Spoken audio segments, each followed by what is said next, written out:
Alright, so today we're going to be talking about shell method. And you're going to use this when you want to take a function.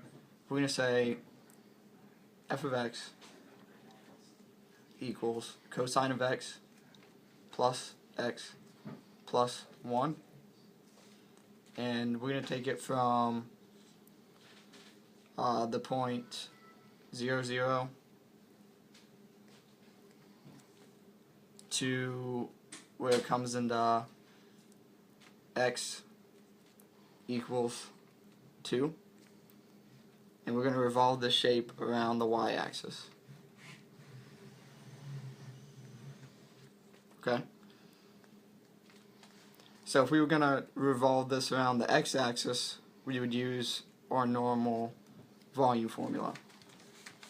And we know that we could put this in terms of y and solve it that way, but the shell method is going to be an easier way to do this.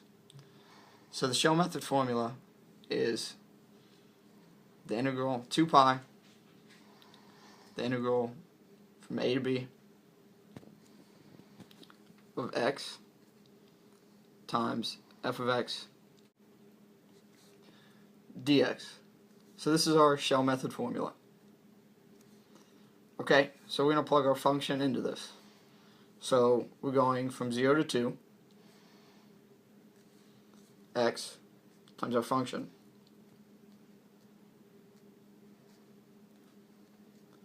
This essentially makes it so we don't have to put our function in terms of y, and we can still revolve it around a vertical line. Alright, so we're going to solve this. First, let's simplify it.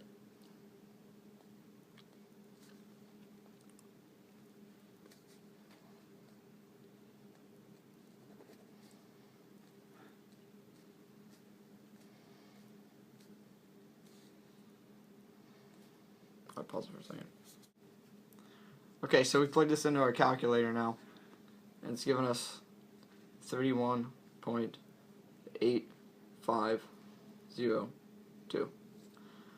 Okay, so this is the volume you're going to get if you take cosine of x plus 1 from 0, 0 to x equals 2 and revolve it around the y-axis.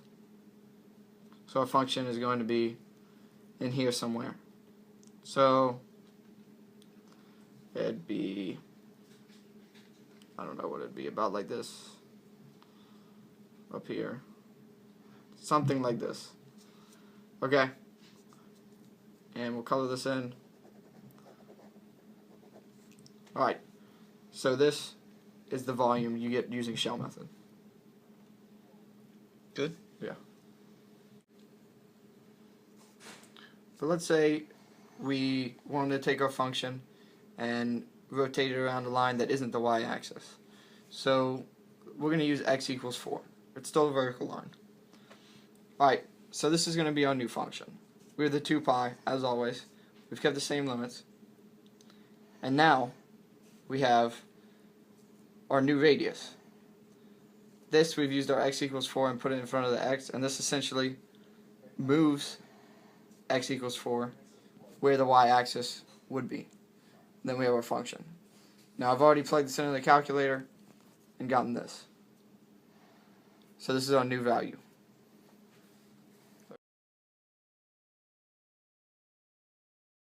We're going to learn about arc length now, and the key formula for arc length is that arc length equals the integral from a to b of the square root of 1 plus f prime of x squared d of x.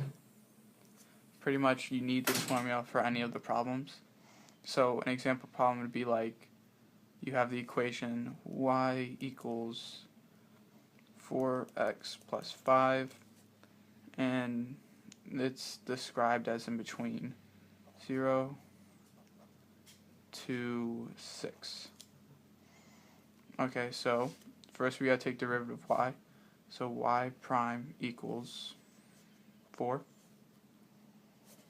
Okay, so then you just take the integral from 0 to 6 of the square root of 1 plus 4 squared dx. Then you simplify this down as the integral from 0 to 6 of square root of 17 dx. Alright, and then you just gotta use my calculator. We get it equals 6 square root of 17, which is approximately 24.7386.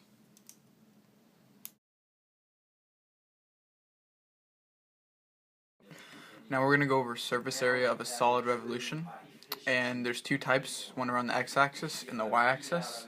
We're going to start with x-axis, and an example problem would be when y equals 1 over 4 with x to the 4th, between 1 and 4, and it's rotated about the x-axis. You'd use the formula 2 pi from the integral from a to b, f of x, square root of 1 plus f prime of x squared dx.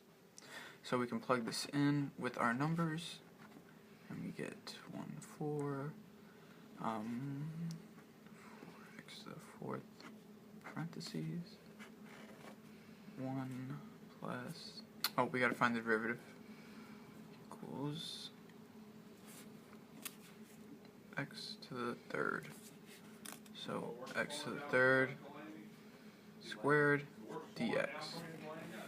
Alright, so we just type this into the calculator, and we get the value of approximately 100.4869. Okay. Now we're going to use an example problem for the y-axis. So let's say we have y equals 12 x plus 5 between the points 2 and 5. Okay, so the formula is pretty similar, 2 pi from a to b, except instead of f of x, it's going to be f of y, with 1 plus f prime x squared dy. What? Okay, so we plug in the numbers, 2 pi, 2, 5, and we find f of y, so we try and find the x value here, so y equals 12x, 5, y minus 5. Alright, so when we try and find f of y, we have to solve the y expression for x. So, y equals 12x, we simply just do some basic algebra, and we get x equals y minus 5 divided by 12. So we plug that in with the rest of our numbers, so we get 2 pi from the integral from 2 to 5 of y minus 5 divided by 12 times the square root of 1 plus the derivative, which was 12 squared dy. And after plugging into the calculator, we get the whole thing to be equivalent to 699.8510.